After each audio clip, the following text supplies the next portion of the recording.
Hello everyone and welcome back to the next part of The Last Door. Yes. Okay, last time we found this medal and now I'm gonna give it to this lady. I think she may recognize it. She is not reacting to visual stimuli. Damn. Okay, that was not... Maybe this paper? No. Maybe this guy? No. This medal! Oh, he might know something about this medal. This medal, I had one just like this. Got it after the battles of Lion's Neck and Meshuba Hill in 1881. A decade ago now, for distinguished conduct in the field. What a farce. So you were in the army, as I thought. Allow me to introduce myself. I am Dr. Wakefield. I'm Sergeant William Conghill, Her Majesty's 6th Light Infantry. Are you another one of those alienists? Do you doctors not realize that cowardice is not cured by your arts?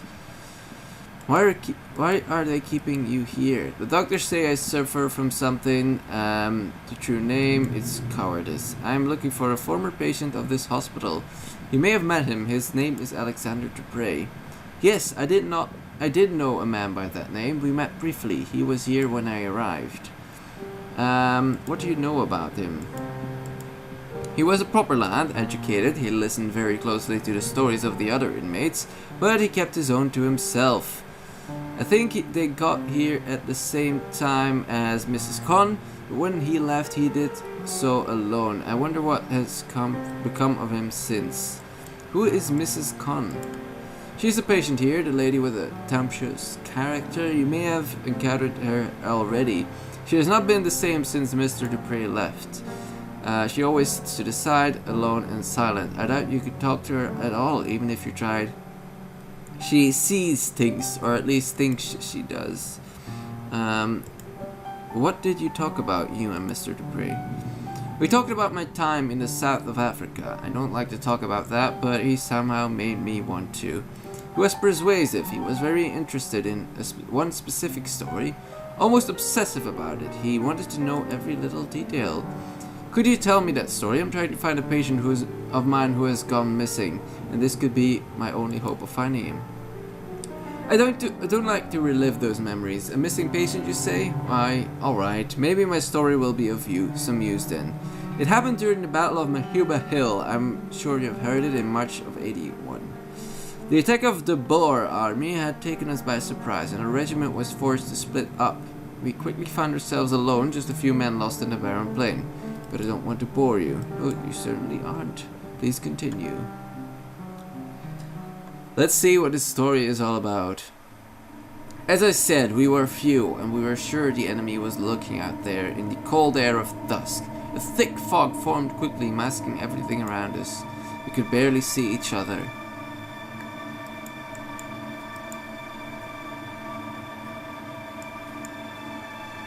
Then the others started to disappear in the fog, which was getting thicker and thicker.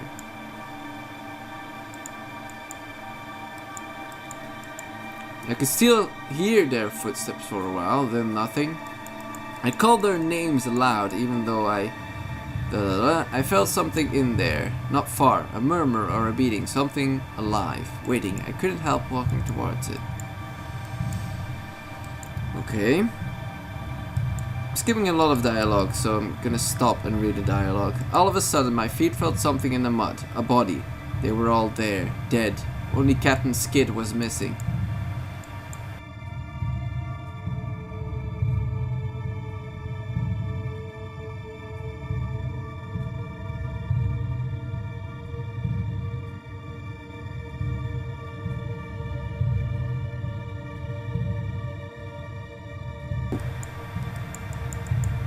Then the mist cleared out.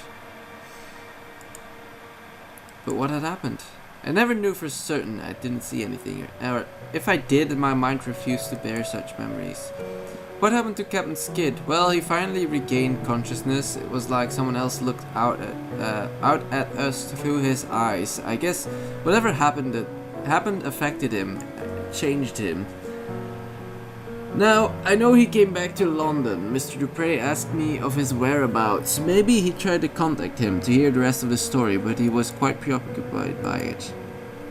Do you know where I can find Captain Skid? St. Gilles Rookery, known as the Crimson's Nest. Perhaps you will find him there. Alive even if you're lucky.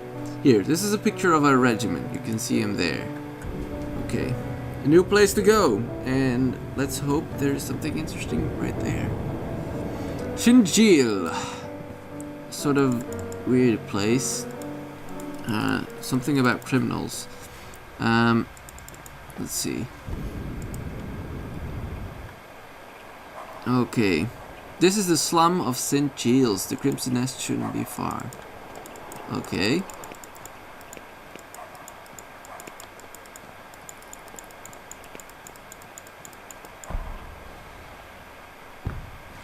Oh no.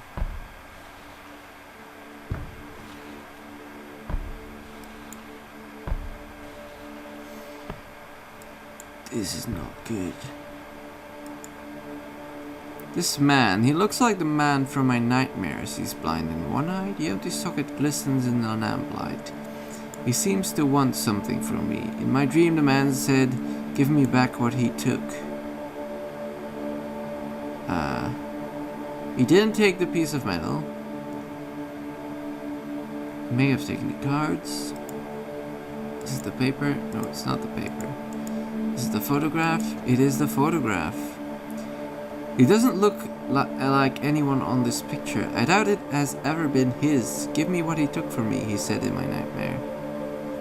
Okay, so it's not that. The cards, maybe? Oh. Don't think I have what he wants. Can I get past him? No.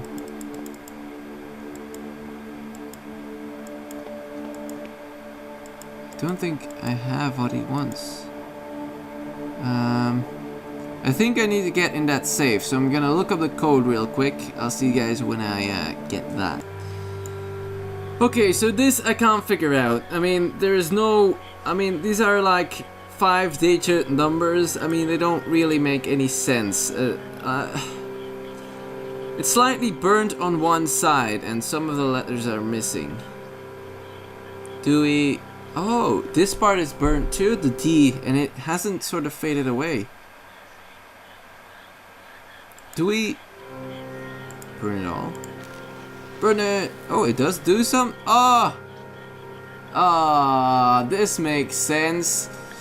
6145. Okay, 6145 it is then.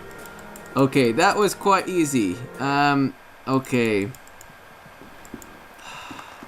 That is so... If you guys don't know how to read Roman things, it's the first part, and if it's... well, it's a V, which is 5, I think. It is 5, right? Yeah, 20. In French it's 20, so 5. Because French is a Latin language, or a Latin-based language. So you get 5, and then if the 1 is after it, it's a plus, and if it's before it, it's a minus. So in the first one is 5 plus 1 is 6, then it's a 1, I think that is a 1, and then it's a 5 minus 1, which is 4, and then the last one is just a 5. So 6, 1, 4, 5. 6, 1, 4, 5. Okay, here we go. I've got the code. I got it. Yeah. Okay. 6. So, oh shit. Do we start over new like this? Let's. Oh, I don't get this kind of 1, 2, 3, 4, 5, 6. Then we go 6, 1. So backwards. 1. I don't really get this kind of lock. So we go to 6, then we switch. We go to 1, we switch. We go to 4, we switch. And we go to 5. Oh yeah, that was the deal. Okay, so you switch when you wanna insert the number. Okay. Okay, it's empty. Wait. This is not a safe, but an entrance to a passage. It is completely dark. The only way to know where this leads is by crawling in. Oh shit. Can we just hold the candle in there and then we can see what's in there? Do we really have to go in? Oh!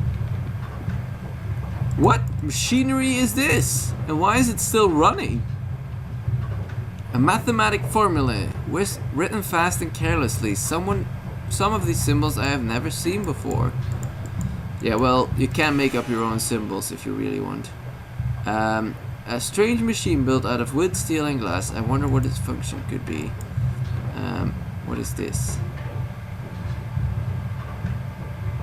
There is someone sitting here waiting, wearing a horrible mask and a yellow robe. He is not moving. Well, guess what? He's gonna move once I pull this mask off. Oh shit, there is no person sitting there. Okay. It's only a yellow robe. There is no body inside at all. What could be the meaning of this? Yeah, good call. Uh-oh.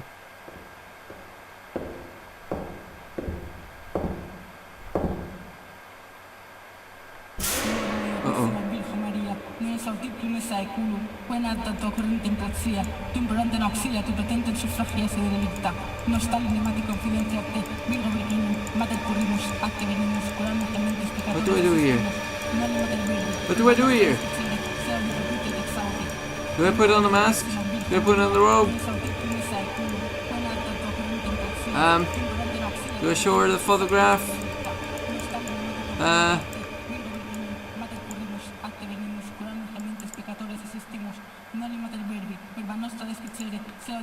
Wait, this is... Why has she come here to pray? And why isn't she just... I thought she was gonna hit me with that stick, but apparently she isn't. Mark my words, 5 seconds in, she's gonna run after me, bump me in the head, and then I'm dead. Game over. However, I think this is what the weird guy could mean by give me back what he took. So let's give this back to the weird guy. But let's do it next episode because I'm quite stressed out. I think I need another break. I don't do very well with horror. However, it seems to be a little bit brighter than before. Maybe this door is open now. Yeah. It is getting sort of day. Or is it? Is it becoming day? Let's just... Is this guy still here? Yeah, he's still here. Let's give him the mask. He's looked at the mask for a second, only to stare at me again. Give me what he took from me, he said. God damn it. Ah! It's none of this stuff. What the hell could it be? Well. Let's see that in the next episode. I'm gonna end it here. It should be interesting. Next episode, we'll hopefully finish this thing. I'll see you guys in the next part of the adventure.